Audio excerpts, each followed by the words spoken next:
Good evening, everybody. I'm Mary O'Connor with the Alaskan Aviation Safety Foundation and the National Institute for Occupational Safety and Health. We'd like to thank Alaska Public Media for allowing us to bring you hangar flying. This evening, we are happy to have Bart Stone back on our show.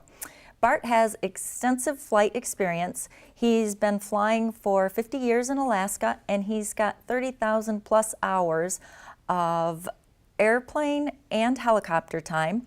He's comfortable flying on wheels, floats, and skis, and he currently works for a commercial operator here in Alaska. Welcome back to hangar flying, Bart. Thank you.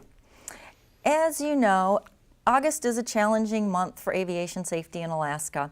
We talked on our last show about some of the hazards of changing weather conditions and the importance of situational awareness. So let's talk about one of those traps that pilots can find themselves in when they get into poor weather conditions, and how do they stay situationally aware? Well, first of all, you got to know the terrain that you're flying through, where your flight plan's taking you, the elevation of the passes. Are you going to be on this side of the range, the other side of the range? Weather can change rapidly between ranges. Examples, the west side of the Alaska range, or the west side of Cook Inlet here, can pile up with a lot of fog and a lot of low ceilings in the late fall here, but you better have an idea when you're flying up the rivers exactly which bend you're on, everything else. And if you're going to persist in flying in low weather, I'd suggest you fly your route in VFR conditions, when it's really nice, and fly it low so you can memorize the turns and bends. Don't depend upon the GPS. Depend upon using the GPS for references, but also looking outside and knowing where you're at all times, for situational awareness, for making 180 turns to get out of the weather. What if you get in trouble and the ceiling suddenly goes down? You can go from a solid ceiling to a ragged ceiling when the temperature dew point get really close together, and that's really dangerous because that's when you get this raggedy stuff hanging down, and it can close right in behind you faster than you can believe. And if you don't have a plan, when the visibility and the ceilings come down, that's when you're going to have an accident. So you mentioned on the last show about the importance of personal minimums, and in your previous job with the Department of Interior, you flew all over Alaska, you flew different aircraft.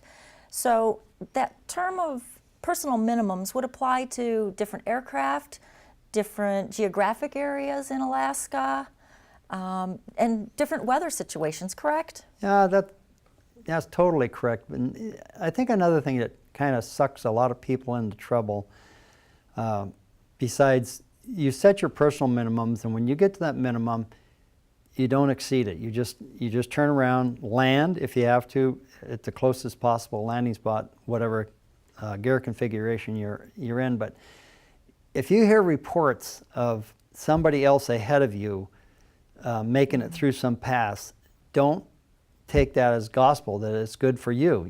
Your skill level might be a lot lower than the person ahead of you, or it might be a lot higher, and maybe the person ahead of you shouldn't have gone there in the first place. So there's two sides of that, where the person ahead of you can be experienced, or the person ahead of you in a pass can be inexperienced and just by the hair of his chinny chin made it through. So don't rely upon following somebody that has a different skill level than what you do. When pilots find themselves in those situations, whether it's unforecast weather or something that they weren't prepared for, do pilot reports help them prepare or to make a no-go decision? Pilot reports are the most underrated, underused tool that we have in aviation. Everybody should make pilot reports and give accurate pilot reports on a common traffic advisory, just reporting your position, reporting where you're at, calling out what the weather is, the winds. That would help everybody tremendously if everybody participated more in that and made a formal pilot report report into the FAA so they can disseminate that out to the pilot population. But lifetime reporting what's going on a common traffic advisory is invaluable. And that's some great advice. We're encouraged to give them to flight service stations or to air traffic controllers, but I think your comment about giving them live, real time to other pilots is incredibly valuable. Yeah. Thank you. So thank you very much, Bart. It's been great having you on the show. It's been wonderful to have a pilot with your experience describe the importance of situational awareness and give some great tips for maintaining safety during flight. Thank you. You're welcome. Ladies and gentlemen, thank you for your support of the Alaskan Aviation Safety Foundation and Alaska Public Media.